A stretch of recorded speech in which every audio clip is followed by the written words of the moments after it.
சந்தோஷமா இருக்கீங்களா? நீங்க வேண்டியதை வாசிங்களா? ஜெபிச்சிங்களா? நாம எத்தனை பேருக்கு ஜெபிச்சிருக்கீங்க? உலகத்துக்கு தேசம் முழுவதும் நம்ம பட்டணங்களுக்காக நம்ம கிராமங்களுக்காக ஜெபிச்சிருக்கீங்களா? அப்படியா? கர்த்தர் நாம அற்புதமாக நடத்துவார். சரியா? இன்னைக்கு தேவனுடைய வார்த்தை, தேவன் கொடுத்த வார்த்தை நான் சொல்லவா? கவனமாக கேட்குது. நீ ஆயத்தப்படி உன்னுடனே கூடின உன் எல்லா கூட்டத்தையும் ஆயத்தப்படுத்தி நீ அவர்களுக்கு காவலாக நீ எஸ்ஐக்கு 38 சொல்லி சபைக்கு போகிறோம், அதிகாலையில் எழுதுகிறோம், சபைக்கு போகிறோம், நம்ம உடுப்பு போடுற உடுப்புல நம்ம பேசுகிற பேச்சு, பழகிற மக்கள் தொடர்புகள், இப்படி அநேக காரியங்கள் நம்ம பார்க்கிறோம். சபைக்கு போகிறோம், செபிக்கிறோம், வந்துடும், மற்ற பேசுகிறோம். வாழ்க்கை தேவனுக்காக ஏதாவது ஒன்று செய்யணும். என்ன புதுசாக சொல்றீங்க? ஏதாவது ஒன்று செய்யணும்னா என்ன செய்யணும்? நானே எதுக்கு பலவீனத்தில் இருக்கிறேன், நானே ஒரு வியாதியில் சிக்கிக்கின்னு இருக்கேன், 10 வருஷமா ஒரு வியாதியில் பிடிக்கப்பட்டிருக்கிறேன், இல்லை நான் படிப்பு இல்லை நான் எனக்கு அவ்வளோ எழுத்து படிக்க அவ்வளோ ஞானம் தெரியாது, நமக்கு என்ன நான் எப்படி போய் செய்ய முடியும்? உங்களை தான் ஞானம் இல்லாதவனை நான் ஆண்டவர் தேடுறேன். சேற்றில சகதில விழுந்து கிடைக்கிறவனை தான் தேவன் தேடுறான். இந்த வார்த்தைகள் நீங்க இயேசுக்காக ஏதாவது செய்யணும், நிச்சயமா செய்யணும். இதோ வாழ்ந்த போனோம், எல்லாத்தையும் செஞ்சு சபையில நாங்கள் தான் இருப்போம், 10 வருஷமா இருக்கேன், 20 வருஷமா இருக்கேன், அது மாத்திரம் இல்லை. கிறிஸ்தவ வாழ்க்கை தேவனுடைய வருகை சமீபமா இருக்கு. அவருக்கு நம்ம எதனா செய்யணும். ஒவ்வொருத்தர் மேல ஒரு கடமை இருக்கு.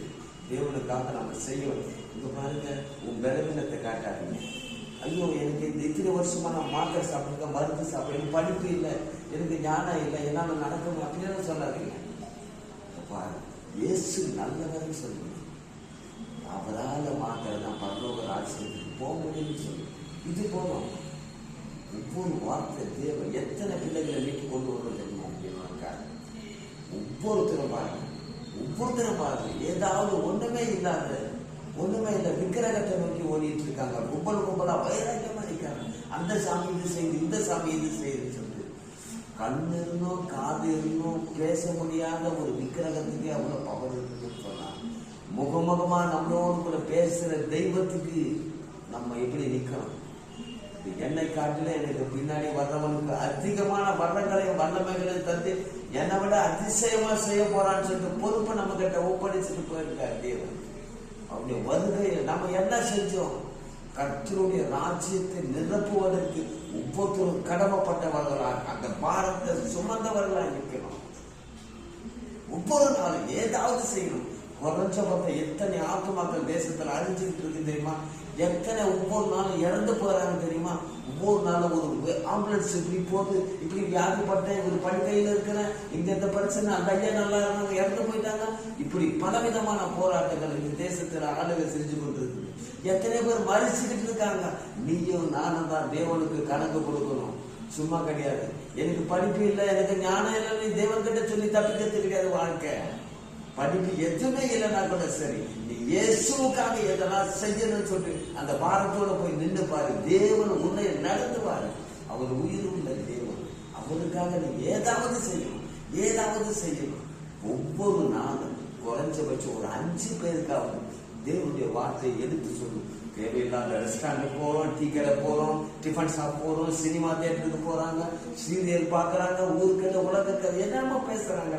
அந்த நேரத்தெல்லாம் ஒதுக்கி ஒரு 5 நிமிஷம் தேவனுக்காக, அநேக ஆத்துமாக்களுக்காக, அழிஞ்சு போகிற ஆத்துமாக்களுக்காக நீ நின்று ஜெபிச்சு பாரு. நீ தேவனுடைய வார்த்தையை சொல்லி பாரு. ஆரம்பம் ஒரு அற்பமா தான் இருக்கும், முடிவு சம்பூர்ணமா இருக்கும். நிச்சயமா நீ தேவனுக்காக இந்த வார்த்தையின்படி, இந்த வார்த்தை தேவன் எனக்கு கொடுத்திருக்கிறாரு.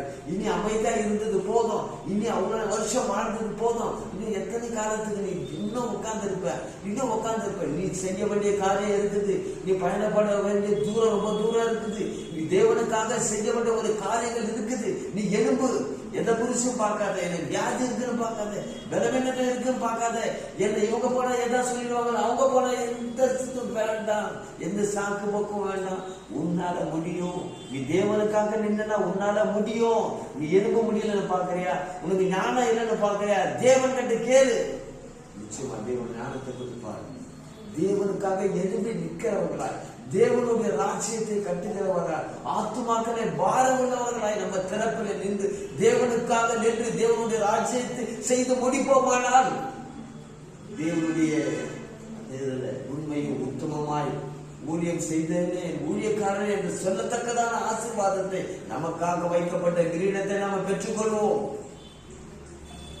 பரலோக ராஜ்யம் எப்படிப்பட்டது? ஏன் இன்னும் மௌனமா இருக்க? எதை குறிச்சு இன்னும் சாக்கு போக்கு சொல்லிக்கிட்டு இருப்பேன்? இன்னும் எதை குறிச்சு இன்னும் சாக்கு போக்கு சொல்லிக்கிட்டு இருப்பேன்? அதுக்காகவா நம்ம அழைக்கப்பட்டோம்? அதுக்காகவா நம்ம தெரிந்து கொள்ளப்பட்டோம்? தேவன் வருகையில் இதெல்லாம் சொல்லி தப்பிச்சுக்கலான்னு பாக்குறியா?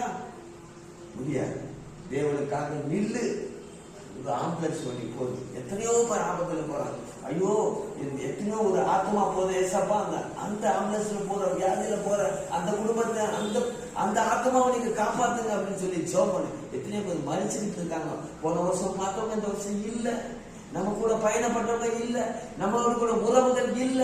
இன்னைக்கு அந்த ஆத்மாக்கெல்லாம் எங்க போச்சு? எங்க போச்சு? தேவன் வருகையில் நமக்கு கணக்கு கேட்டா நம்ம கணக்கு ஒப்புவிக்கணும். ஒரு பாரம் உனக்கு இல்லையா? நிச்சயமா எழும்பும். நான் நம்புறேன். இந்த வார்த்தை உன உயிர்ப்பிக்கணும் நம்புறேன். இந்த வார்த்தை உன்னை தேவனுக்காக எழும்புன்னு நம்புறேன். வியாதியா, பலவீனமா, போராட்டமா, பிசாசுடியா, இயேசுவின் நாமத்தினால உதவி தரட்டு தேவனுக்காக எழுப்பிப்பாரு. கர்த்தருடைய பலம் உன்னை நடத்தும், கர்த்தருடைய வழிகாட்டுதல் உன்னை நடத்தும். நீ நிச்சயமா தேவனுடைய ராஜ்யத்தை நிரப்ப இப்பொழுதே ஒரு பொருத்தனை எடு. தேவனுக்காக எழுப்பி நில்லு. தேவனுடைய ராஜ்யம் கட்டப்படணும். பிசாசு போராடணும், அநேகர் அழிச்சு அவனுடைய ராஜ்யத்தை கட்ட. நீ நானும் விசேஷித்த அழைப்பிலே தேவனுடைய பிள்ளை என்று சொல்றதுக்கு என்ன தகுதி இருக்கு நமக்கு? எழும்பு, எழும்பு. நீ நிச்சயமா எழும்புவ. கர்த்தருடைய ராஜ்யத்தை நிரப்பன்ற வைராக்கியத்தோடு எழும்பு. உனக்கு உண்டான எல்லா பிரச்சனை, போராட்டம் எல்லாம் மாறும். நீ தேவனுக்காக நிற்ப. அநேக அழிந்து போகிற ஆத்துமாக்களுக்காக திறப்பில் இருந்து தேவனுடைய ராஜ்யத்தை நிரப்பின அந்த பாரம் உள்ள ஆத்துமாவை உன்னால எழுப்ப இப்பொழுது உன்னால கூடும். நிச்சயமா நீ செய்து முடிப்பது. சரி, திரும்புமா வாசிக்கமுள்ள நாள் தகப்பனே, இந்த சத்தத்தை கேட்டு கண்டிருக்கிற அனைத்து தேவ பிள்ளைகளே, வியாதியா, பலவீனமா, போராட்டமா, வருத்தமா, துன்பமா, துயரமா, தொடர்ந்து பிடிக்கப்பட்டு அதே சிறை இருப்பில் இருக்கிறாயா? இன்று தேவன் உனக்கு விடுதலை தரார். இயேசுவுக்காக எழுந்து. வியாதியா, இந்த வியாதி இந்த நிமிஷத்துல உன்னை விட்டு விலகி போகும். தரித்திரம், போராட்டம், பலவிதமான இச்சை பழக்கங்கள், அந்தவரே விபச்சார எண்ணங்கள், வேசித்தன சிந்தனைகள், குடி பழக்கம், இப்படிப்பட்ட சிறையில சிக்கி கொண்டிருக்கிற ஆத்துமாக்கள் என் தேவனுடைய கதை இப்பொழுதே தொடக்கம். அவர்கள் எல்லாம் விடுதலை செய்து தேவனுக்காக, தேவனுடைய நாமத்துக்காக, தேவனை விசுவாசிக்கிறதுக்காக அநேக தேசங்களுக்கு உடைய வார்த்தையை எடுத்து சென்று அநேகத்துக்கு பிரசங்கிப்பதற்காக இந்த பிள்ளையை எடுக்கும் தகப்பனை. நீ உண்மை எல்லாவற்றிலும் குறைவுள்ளவனா நிற்கிறாய் என்று கலங்குகிறாயா? நீ வியாதியில பிடிக்கப்பட்ட எப்படி வரப்போறன்னு நினைக்கிறாயா? என்னால எதுவும் செய்ய முடியாதுன்னு நினைக்கிறாயா? என்னால ஓட முடியும் அவ்வளவு ஞானம் இல்லைன்னு நினைக்கிறாயா? நீ எழுப்பு. உனதான் சொல்றாரு இயேசு உன்னை எழுப்பா, எழுப்பு இயேசுவின் நாமத்தில். தகப்பனே, இந்த வார்த்தையை செஞ்சு கொண்டிருக்கும் அப்பா, அநேக உள்ளங்களை தொடும்படியாக, அநேகரை எழுப்பும்படியாக, இந்த கடைசி காலத்தில் தேவனுடைய ராஜ்யத்தை நிரப்பும்படி என் தேவன் செய்து கொண்டிருப்பதற்காக முன்குறிக்கப்பட்ட அத்தனை ஆத்துமாக்களை வெளியே கொண்டு வரும்படியாக உங்களுடைய வார்த்தை அனுப்பு சாமி. ஒவ்வொருத்தரையும் பாதுகாத்துக் கொள்ளும் அப்பா. அந்த பரிசுத்தமான ஜீவியத்துக்குள்ள ஒவ்வொருத்தரும் நகர்த்தி கொண்டு வாங்க சாமி. அப்பா, அநேகருக்காக திறப்பில நின்று என் தேசங்கள் எல்லாம் வீணா போய் கொண்டிருக்குது அப்பா. அநேக பட்டணங்கள் எல்லாம் வீணாய் போய் கொண்டிருது ஆண்டவரே. ஏதோ காரணங்களை சொல்லி தப்பிக்கிற இப்படி மனப்போக்கெல்லாம் வேண்டாம் ஆண்டவரே. எல்லாவற்றையும் எழுப்பு ஆண்டவரே. தேவனுக்காக எழும்பும்.